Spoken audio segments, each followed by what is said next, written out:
I think, the points made are right. There is a great deal of uncertainty right now. But I think there are three things we can fairly accurately predict, which has started happening already.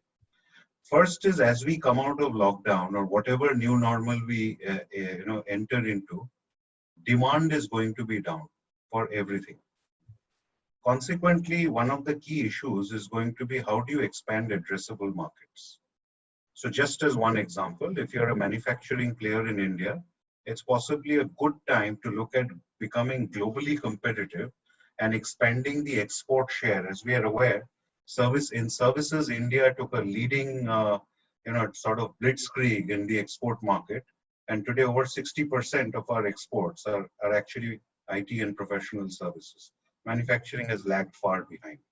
So whoever you are, your first port of call will need to be, how do you expand your addressable market? Because the demand levels you have been used to will be lower. That is a given. We are seeing it in China. We are seeing it in every country which is emerging from the lockdown. I think two other points we'll see as a change specific to India. The second point, we are hearing a lot from our customers. See, traditionally, Indian businesses have not been very technology friendly at senior levels, promoters, owners. So, unlike, let's say, digital natives, where you come in with a mindset that says if there's a business problem, there's a technology solution. In India, most businesses have been driven with an operations solution. Let's put a few more warehouses, let's put a few more trucks, let's hire more people, let's keep it, etc., etc. Unlike, let's say, an Uber, where two people entered India and created a business which employs 500,000 people. Right? So there's a very different mindset that requires. That mindset is switching very, very quickly. Look at what we are doing right now. And you'll be surprised at the senior members, CEOs, promoters, chairmen who are technology unsavvy, who today are using technology dramatically differently. And they are placing those asks within the organization. How do we rapidly get to automation? There's a big mindset change about the use of technology. Which is happening. Even work from home, for instance, and the tech transformation necessary. I think the third thing that we are going to see is a massive, this has already started in India, with demonetization, GST, etc. But the whole formalization of the economy, this COVID crisis is going to drive it further because the compliance requirements in the new normal are going to be significant. You need to be able to keep track of employees. You need to understand risks. You need to report more data. You need to be able to support people in trouble, etc., etc. That formalization is going to now get ahead with blistering speed. So while we are aware in India there are 50 million SMEs, there are 10 million companies registered to pay GST, but a lot of them have informal participation in the economy. All that is going to start changing. So if I look at how we should now address the market, start expanding your addressable market, think of how technology solves business problems, and third is get with the formal economy. If you were informal in business practices, change that rapidly. That's what we're seeing at SAP.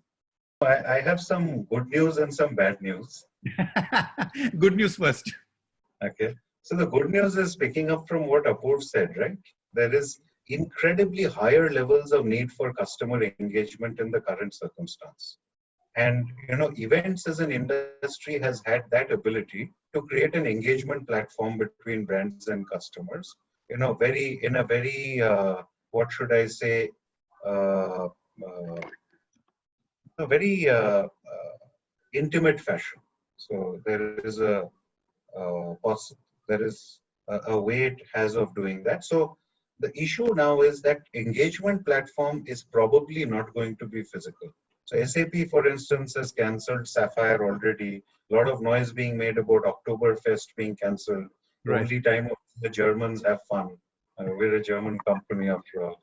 So all these, basically the physical engagement is probably out, guys, for the next couple of years in any major context. No brand is going. Sorry, you said next couple of years, is it? Yes.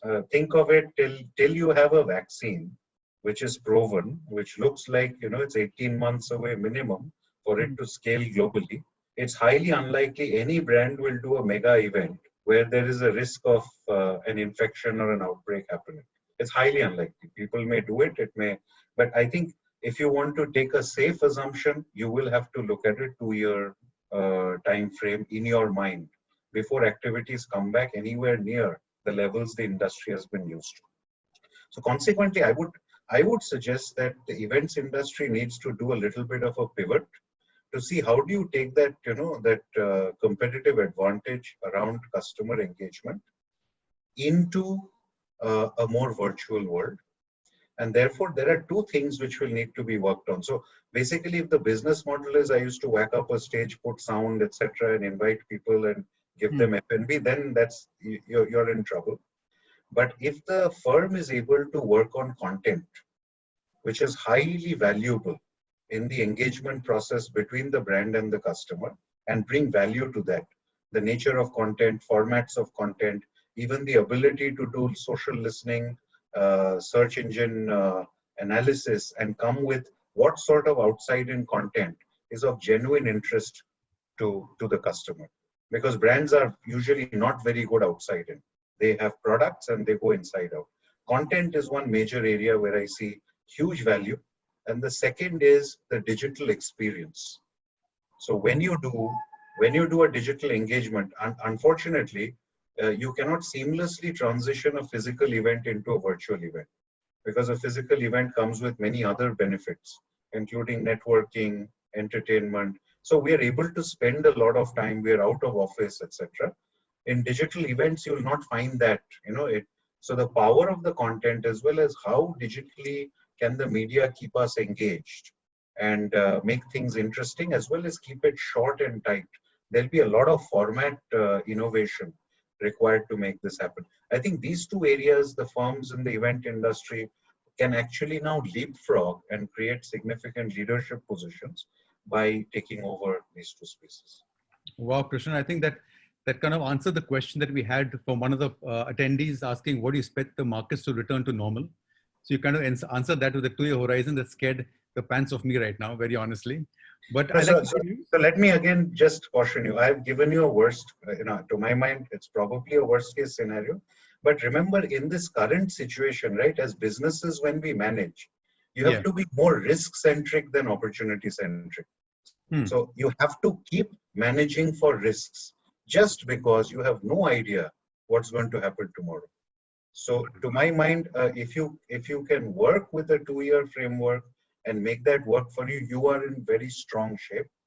Though, there is also, we're picking up this Serum Institute with Oxford apparently is already in human trials with a vaccine which should be in market by September. Lots of things like that are coming, but we don't know.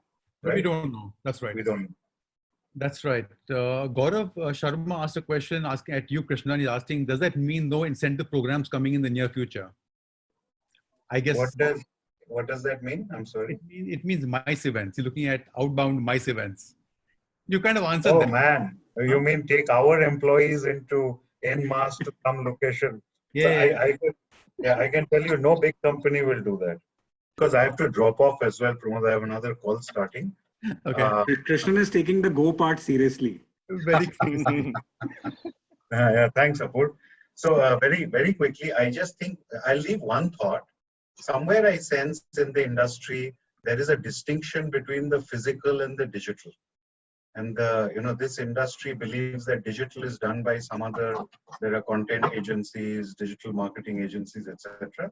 Right. I think that's much like, telling people that, digital is all pervasive. It's not any one person or one function. It's not even marketing, right? Finance is using it. HR is on it. So I think just, as an industry, start thinking about, if digital was your platform rather than a physical platform, how would you transform? So just I'll give you one example. When you think about content marketing and content agencies, everybody produces inside out or brand points of view. But remember, customers themselves are sources of content. So if methodologies are built by which customer thought leadership is brought back into the whole engagement process, we know the biggest form of content globally is user-generated content. And user-generated content happens on a platform that somebody has built It's not about an agency producing that content. So I think you need to think very differently and look at digital as the platform available to everybody. It is not the bastion of any one type of player. That's the idea I'd leave you with.